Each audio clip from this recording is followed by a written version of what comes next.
Uh, let's talk about container gardening.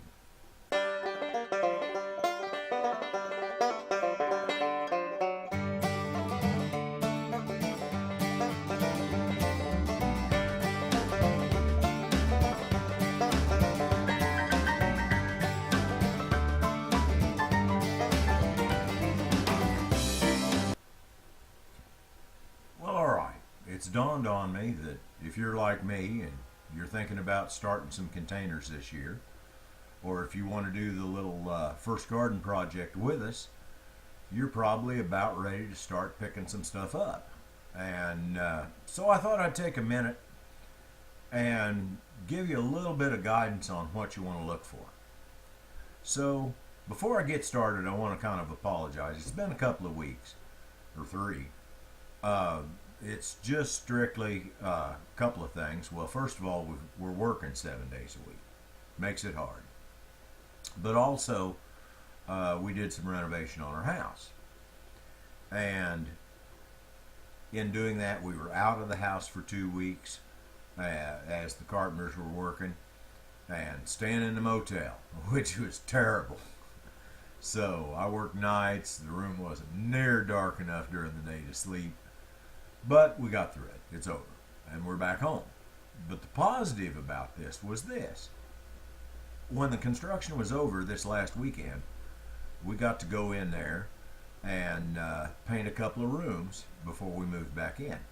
Now you can probably see the room behind me is a different color than it used to be.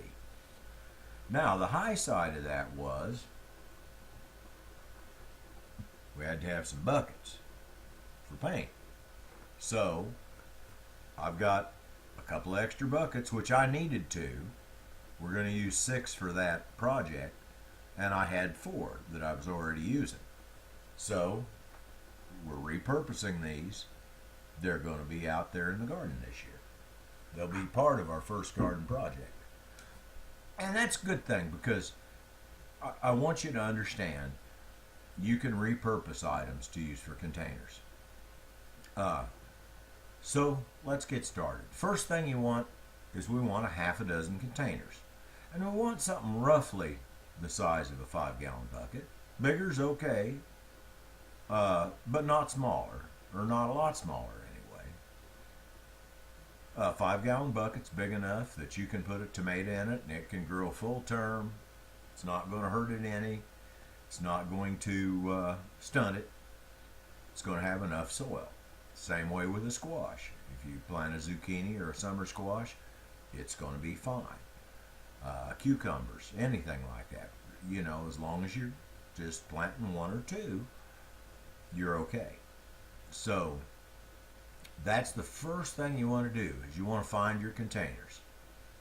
Now, if you go buy buckets new, I suggest Walmart in their paint department. They're fairly inexpensive. And that's what the other 4 I've got in my garden are from. But look around. You might have something you can repurpose and use. It doesn't matter. As long as you can put some drainage holes in the bottom of it, it'll be fine. So that's the first thing. Find your containers. Get them ready. Get them lined up. You might drill some holes in the bottom of them so that they've got some drainage. I'm just going to use my cordless drill, and you'll see me do this in March when it's time to set it up and get it started. You'll see me do it, but just make sure your drill bit's big enough, like an 1/8 inch or so.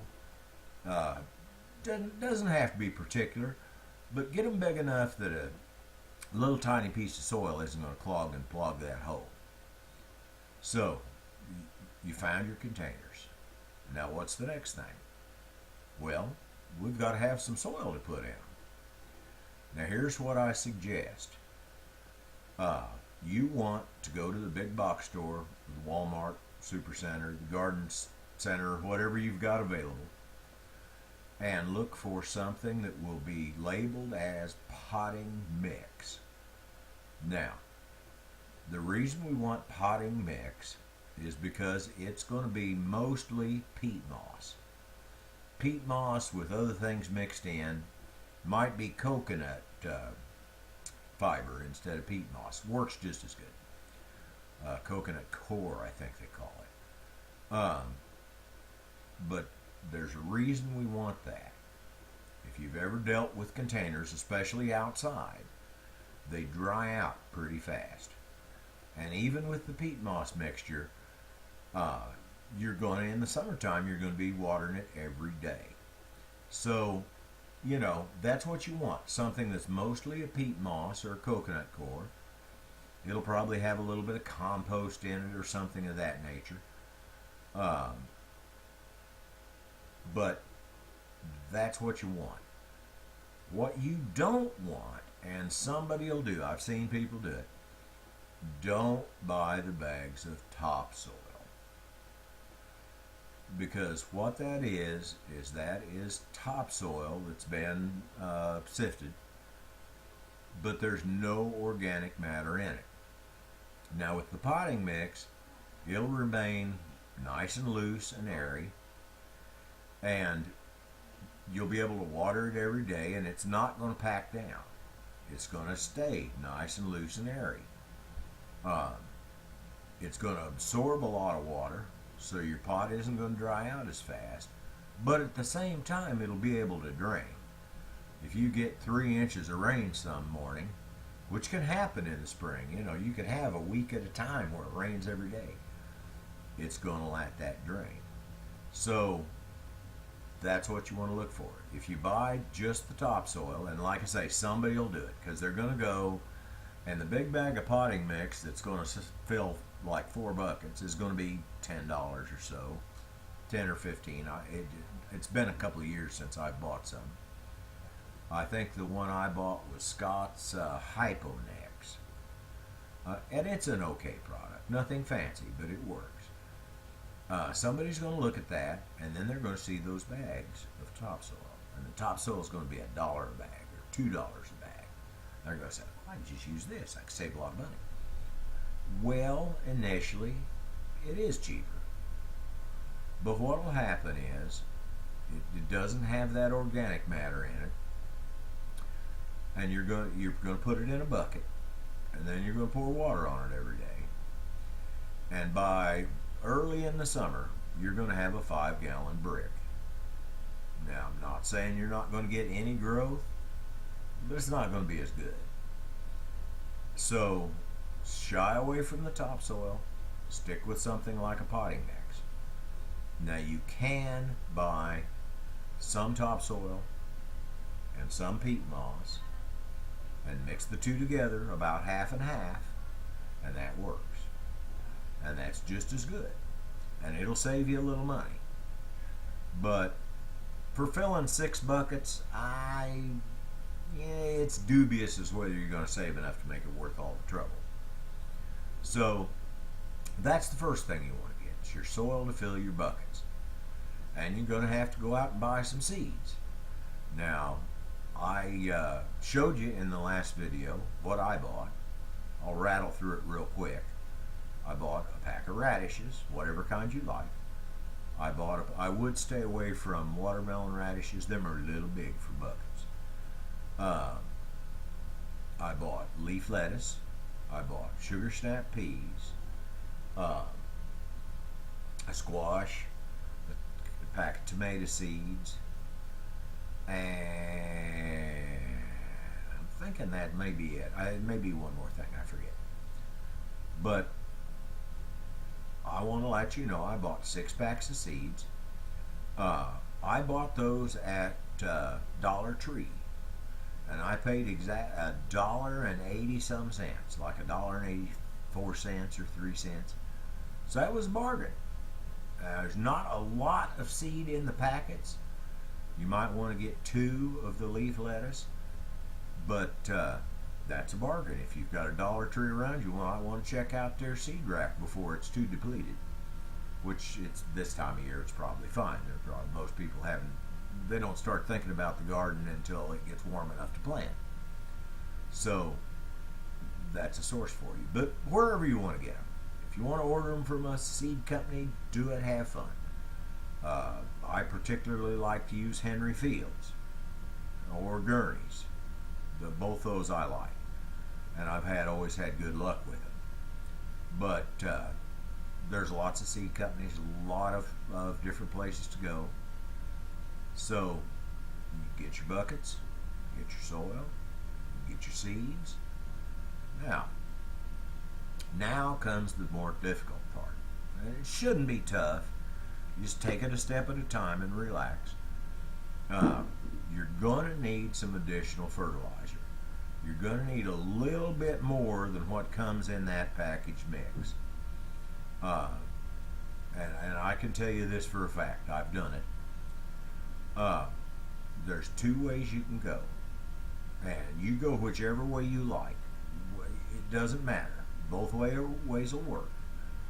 The first way is you might pick up some black cow, a bag of black cow, or some other product that is strictly composted manure.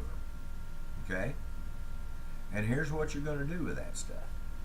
You're going to take your bucket and you're going to fill that bucket halfway up with just your potting mix, nothing else. And then in the top half, you're going to fill that with a 50-50 mix of your composted manure and your topsoil or your potting mix. Now, somebody's going to ask me, I know they are, well, why don't you mix it all the way through the bucket? Why are you just putting it in the top half? Well, I'm going to tell you. Because this is a container and we're going to water it a lot over the summer, this is what's going to happen. Most of your roots are going to be in the top half of the bucket anyway. But what's going to happen is as the summer goes on and you keep watering, those nutrients are going to leach down through the soil. So by the time that plant gets roots down towards the bottom of the bucket, if it does, some things won't, it's going to be fine.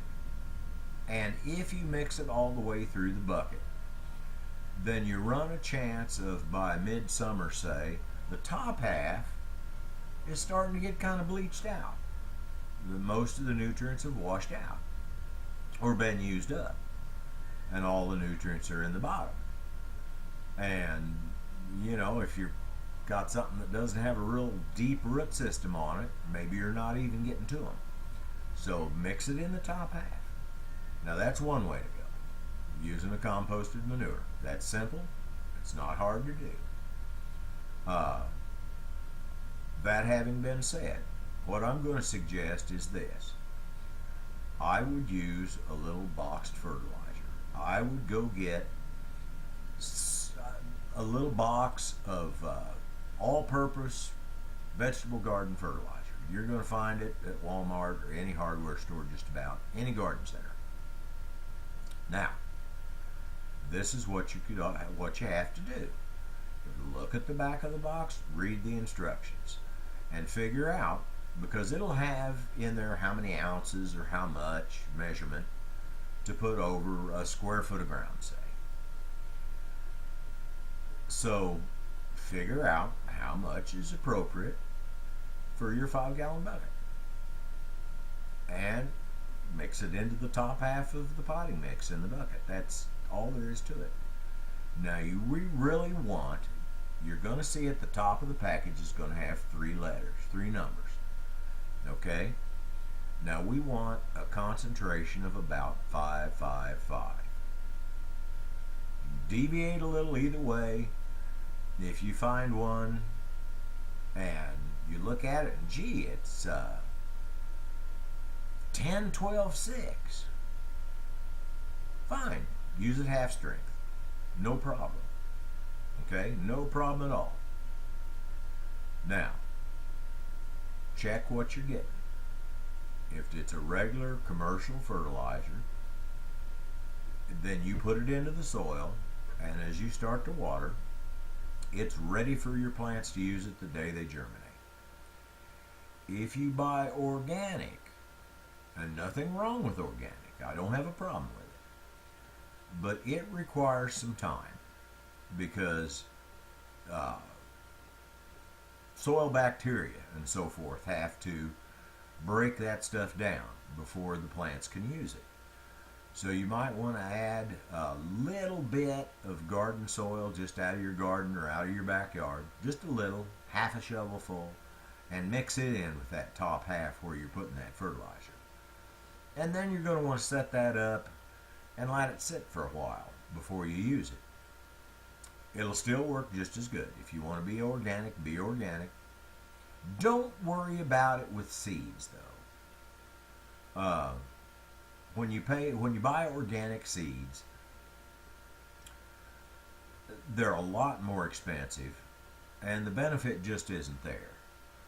You can use any commercial produced seed, any seed that comes from a seed company, whether you bought it at Walmart or whether you ordered it through the mail. And if you're not using commercial fertilizer and you're not spraying pesticide on it, it's just as organic when you get done. There's almost nothing that gets carried through from the seed. I'd be willing to bet you. So that's kind of the things you can get ahead of time, and get them ready. It'll be next month for me because I'm in Kansas and it's mid-March before you can plant any seeds. So we'll probably put buckets together maybe a week before, and then and like I say, 4 of mine are already put together. I'll just be adding a little something to them to perk them up.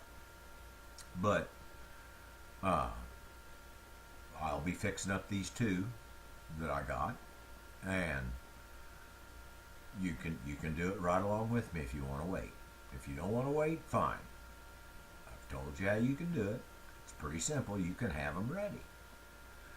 And then whenever the first day that you can plant cold crop, excuse me. I had breakfast before I started this. I had a little burp there. First day that you can plant cold crops, you can start. Or you can wait on us. So that's about it. Another couple of things you can get. If you want to pick up some cheap tomato cages, you could probably use a couple of those. They're no good for tomatoes, but they're good for other things. I've had a lot of luck using them in buckets for sugar snap peas. I've had a lot of luck using them for cucumbers. So, just the cheap ones you get at the discount store, they work fine. They're going to be okay. Tomatoes, we're going to do a little something different. I'm still kind of working on it, still kind of finalizing it, but I've got an idea I think you're going to like, and it's going to be pretty inexpensive, and it'll let you have the flexibility we need for tomatoes. So commercial tomato cages just aren't nearly tall enough. If you get a determinate tomato, or an indeterminate, it'll grow all summer long, and it's a vine, so it'll keep getting taller. One year I put 8-foot tuba-tubes in my garden, in one bed for tomatoes, and I tied them up, just really fixed it up. Tied them up, took some socks that had holes in the toes and cut them into little strips, and I tied them up, and boy, in the first month they were clear to the top of the stick, and after that I was out of luck. So they just kind of hung down after that. So I've come up with an idea I think we're going to like. So alright, that's all I can come up with. I hope you enjoy this. I hope you come away with something. Get out there and get some of your stuff scrounged up and put together. And I can't wait. I'm pretty excited about it. And if you're a gardener that's been gardening for a long time, you still might want to think about a few container plants. They're a lot of fun, and it gives your garden a little more flexibility. So that's why I got into it, and that's why I think you should. All right, you all have a quality day.